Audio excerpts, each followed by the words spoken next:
ईद के हवाले से देखा जाए, जब हम बच्चे थे हम देखते थे कि हमारे सारे खानदान वाले इकट्ठे बैठते थे, सवैयाँ खाते थे, उसके बाद मिलना जुलना खाना खाना, पूरा पूरा दिन इकट्ठे गुजरता था। बिल्कुल ऐसे। लेकिन अब देखा जाए ईदें सारे सो के गुजारते हैं और कहते हैं पहले जैसी ईद नहीं रही।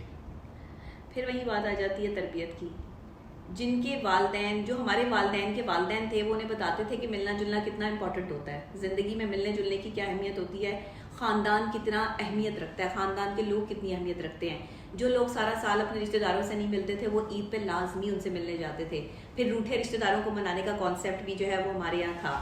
अब जो मेरी वालदा है, मुझे याद है कि अगर हम कभी अपने रिश्तेदारों में नहीं भी जाना चाहते थे और सोने को प्रेफरेंस देते थे, तो वो लाजमी हमें जो है वो बता रही होती हैं, अभी भी बता रही होती हैं, पहले भी बचपन से ही बताती होती थी कि नई रिश्तेदारों से कम ईद के दिन तो मिलो, उनको ईद के दिन तो जो है वो वेलकम करो। सुबह ही मुझे उठा कर जो है मेरे से कहती थी कि चलो शीर खुरमा बनाओ। आज तक ईद पे शीर खुरमा मेरे हाथ का ही चलता है, वो सारे मेरे हाथ पे, जब तक मैंने, और सुबह सुबह मुझे उठाने की कोशिशें जो जारी हो जाती हैं और मैं इतनी शदीद नींद में होती हूँ कि आज जो है ना वो, मैं किसी को क्या समझाऊं, मैं खुद भी ईद वाले दिन सो रही होती हूँ या रिकॉर्डिंग्स में बिजी होती हूँ। तो ये सारे सिनेरियो जो है वो चल रहे होते हैं। तो आज की जो जनरेशन है ना, वो तो सो के ईद इसीलिए गुजार रही है कि शायद हमें रिश्तों की कदर नहीं रही, हमें अहमियत नहीं रही। हमारे वालिदैन हमें चाहे जितना मर्जी समझा लें, लेकिन इंसानी फितरत है कि इंसान ने उसी तरफ जाना है जिस चीज़ से उसे रोका जाए या मना किया जाए कि ये ना करो और ये कर लो। जो करना चाहे ना बंदा कर सकता है। आज रिश्तों को हम भूल गए हैं क्योंकि हम रिश्तों के तकद्दुस को नहीं समझ पा रहे।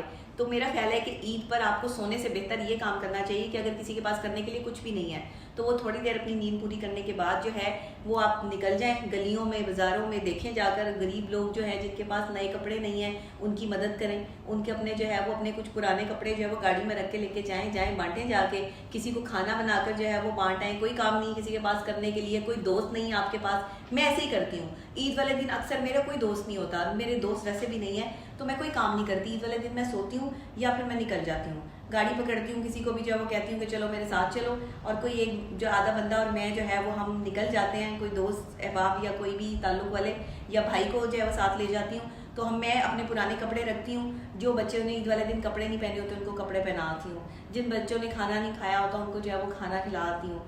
तो बस मुझे मेरा ईद वाला दिन ऐसा गुजरता है। लेकिन ये मेरी बड़ी पर्सनल बात है, मैंने आज तक किसी के साथ शेयर नहीं की है। आज पहली बार आपके जो है वो व्लॉग में शेयर कर रही हूँ। तो मैं समझती हूँ कि अगर आपके पास करने के लिए कोई भी नहीं है, या आपका कोई दोस्त नहीं है, आपका कोई अपना नहीं है जिसके साथ आप ईद मना सकें, तो आप ये काम करें। इनसे आपको बड़ी अपनाइयत फील होगी, बड़ी खुशी फील होगी और ईद का दिन भी अच्छा गुजर जाएगा।